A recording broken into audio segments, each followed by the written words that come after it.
Okay, so this time we'll be using the cutoff to make this synth a little bit more interesting. So what I'm gonna do is I'm quickly going to map out what I've done so far. Okay, anyways, let's just split this by the channel because I simply want you to see the synth on its own. So here it is.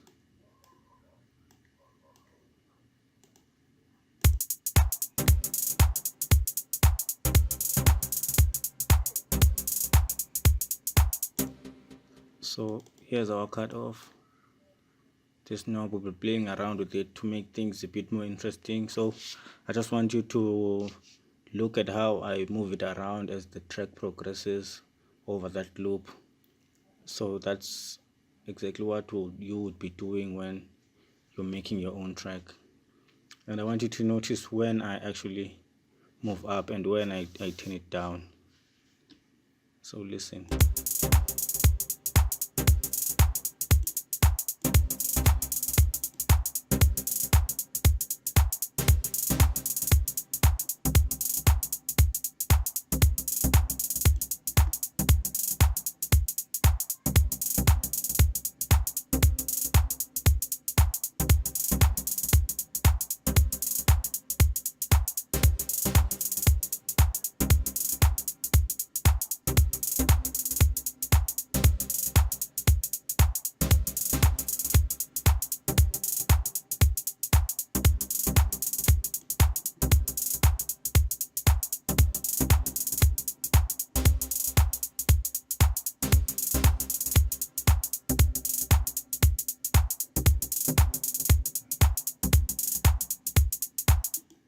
Now if you notice that's how you actually make this track interesting. So the even though we have like 8-bar loop, but it's not the same thing that has been going on just because I was playing around with this cutoff.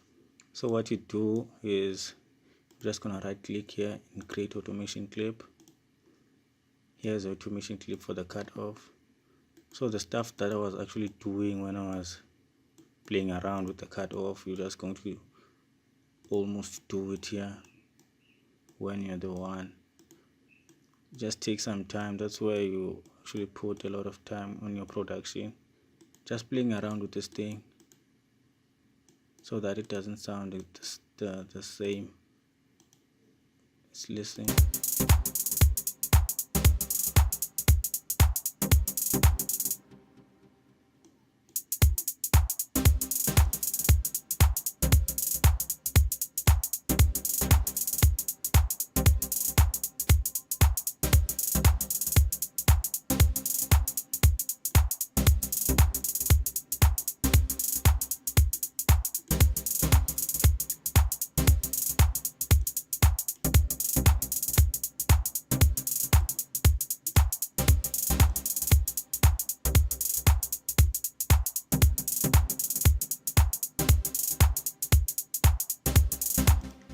So now the trick is here. The trick is to know when to actually cut it off and when to like sort of open it up. So what I usually do when I make my tracks is I just open it up towards the end when I'm about to introduce something else, when I'm heading towards a bar. So I'm just going to do this way. Then at this point is where I cut it off.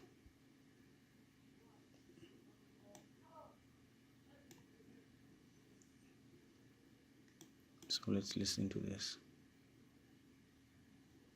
So for example, if I was heading towards the end here,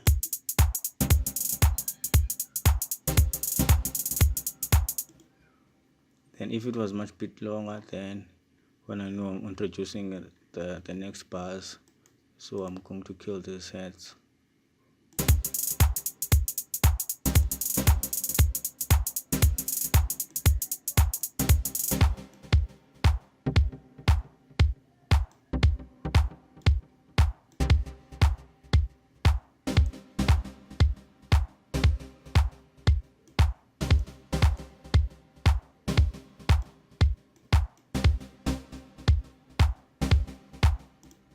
Yep, that's how you actually do it. That's how I do it anyways.